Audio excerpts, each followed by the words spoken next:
दरम्यान जरांगेंनी पुन्हा एकदा भुजबळांना टोला लगावलाय।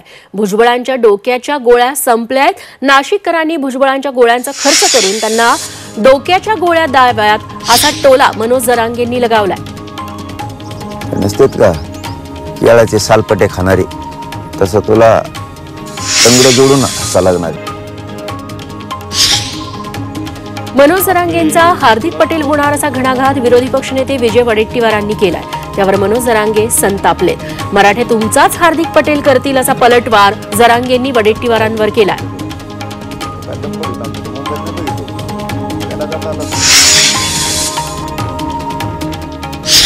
जालना जिल्ह्यातील पोखरी टकले गावाजवळ मराठा आंदोलकांनी परतूरचे भाजप आमदार बबनराव लोणीकर यांची गाडी अडवली। मनोज जरांगेंना पाठिंबा देण्यासाठी हे आंदोलन करण्यात आलं। मराठा समाजाला ओबीसीतून आरक्षण देण्याची मागणी करत आंदोलकांनी यावेळी एक मराठा लाख मराठा। अमृत नोनी आर्थो प्लस ये एक प्रूवन फॉर्मूला है। इसमें मौजूद नोनी फल के गुण और आयुर्वेदिक जड़ी बूटियां शरीर को जरूरी पोषक तत्व देने के साथ साथ हड्डियों और जोड़ों के घिसने, उनमें होने वाले सूजन और दर्द को रोकने में मदद करता है। दर्द मुक्त जीवन के लिए अमृत नोनी आर्थो प्लस अशा घोषणा दिल्या। मराठा आरक्षणासाठी आज पंढरपूर तालुक्यातील सरकोलीत जोरदार आंदोलन झालं।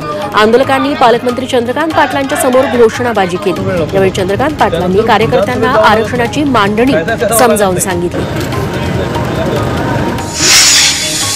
सरकारनं आरक्षण दिलेलं असल्यानं कुणीही जनतेला त्रास होईल असं आंदोलन करू नये असं आवाहन उपमुख्यमंत्री आणि गृहमंत्री देवेंद्र फडणवीस यांनी केलंय।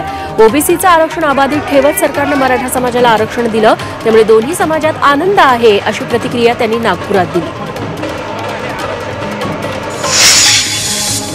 नागपूर विमानतळावर उपमुख्यमंत्री देवेंद्र फडणवीस यांचं सकल मराठा समाजानं जंगी स्वागत केलं। मराठा समाजाला आरक्षण दिल्याबद्दल सरकारचं अभिनंदन करण्यात आलं। ढोल ताशे वाजवत या निमित्तानं जल्लोष केला गेला।